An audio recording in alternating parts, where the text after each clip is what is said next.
किस तरीके से पेन किलर के साइड इफ़ेक्ट्स होते हैं, क्या क्या बीमारियां उत्पन्न होती हैं, कौन कौन से ऑर्गन्स खराब होते हैं।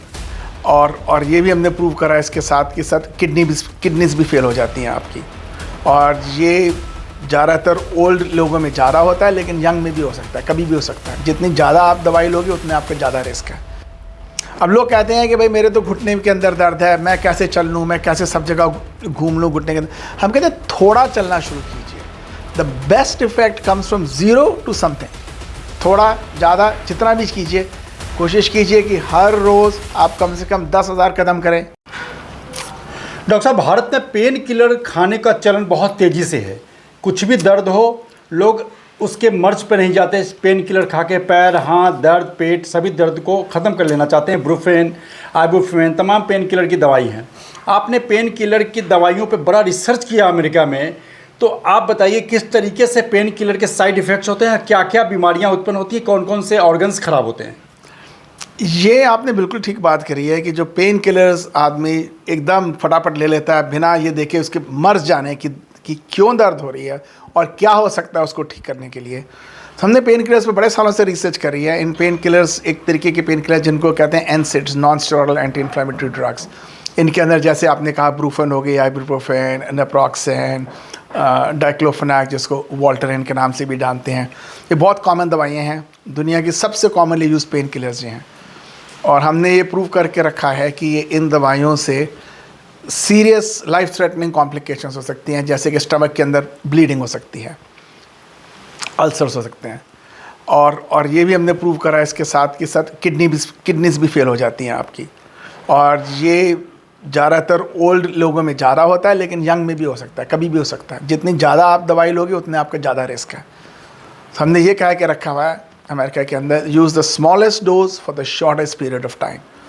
अब जो लेबल होता है हमारे ड्रग्स का, उसके ऊपर ये लेबल में ये लिखा हुआ है। उसके एक्सपर्ट कमेटी में मैं भी था, FDA के साथ काम किया है मैंने, और उस कमेटी की यही रिकमेंडेशन थी कि लिखा जाए कि कम से कम डोज और कम से कम तादाद में ली जाए दवाई।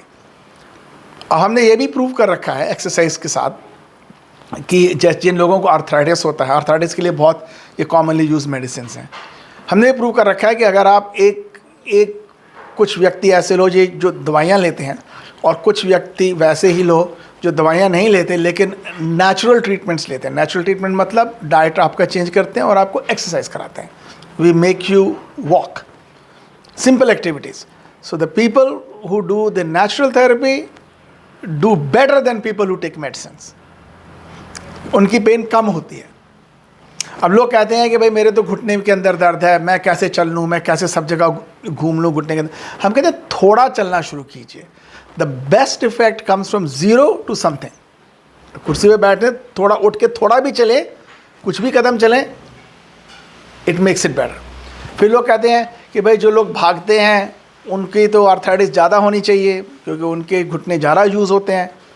हमने भी ये प्रूव करा, पब्लिश करा है कि ये ऐसा नहीं होता, बल्कि बिल्कुल ही उल्टा होता है। क्योंकि आर्थराइटिस जो होता है खाली हड्डी के ऊपर हड्डी वाला काम नहीं होता। आर्थराइटिस होता है आसपास मसल्स होते हैं, आपके आसपास लिगामेंट्स होती हैं आपकी। तो जो आपका जो नी कैप है, अगर आपकी लिगामेंट्स और मसल्स स्ट्रॉन्ग हैं तो वो ठीक तरीके से चलेगी, ऊपर नीचे जाएगी। अगर वो स्ट्रॉन्ग नहीं है तो कभी इधर डोलेगी, कभी उधर डोलेगी, तो आपको ऑस्टियोआर्थराइटिस होने के चांसेस ज़्यादा होते हैं। हमने प्रूव करा है कि जो भागते हैं, जो एक्सरसाइज करते हैं, उनको आर्थराइटिस कम होता है।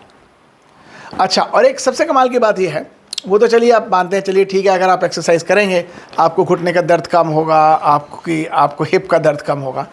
लेकिन हमने ये भी प्रूव कर रखा है जो हाथ का आर्थराइटिस होता है वो भी एक्सरसाइज करने से कम हो जाता है। आप पूछिए ये कैसे, ये पॉसिबिलिटी भी कैसे है कि भाई हाथ का क्या करना, कोई हाथ के ऊपर आदमी थोड़ा ना चल रहा है। तो वो ये प्रूव कर रखा है कि जो एक्सरसाइज जो होती है वो आपके जनरल एंटी इन्फ्लेमेटरी इफेक्ट होता है।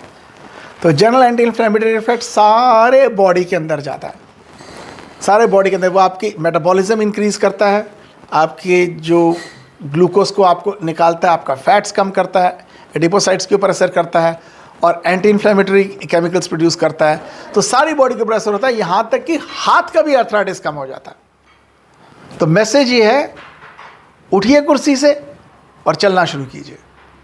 थोड़ा ज़्यादा जितना भी कीजिए, कोशिश कीजिए कि हर रोज़ आप कम से कम 10,000 कदम करें, हर रोज़ कम से कम 1 घंटा एक्सरसाइज करने की कोशिश कीजिए। तो दर्द की दवाई जो ब्रुफेन और आइबुप्रोफेन है, वो खाने से किन किन अंगों पे, ऑर्गन्स पे फ़र्क पड़ता है? जैसे किडनी, लीवर, ये इस पे कितना इफेक्ट हाँ, किडनी के ऊपर फ़र्क पड़ता है, लिवर के ऊपर फ़र्क पड़ता है, और सबसे ज़्यादा तो होता है पेट के अंदर ब्लीडिंग होती है, सबके ऊपर फ़र्क पड़ता है।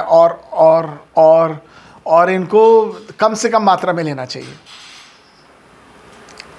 बहुत बहुत धन्यवाद डॉक्टर साहब, रोजाना खबर से बात करने। Thank you.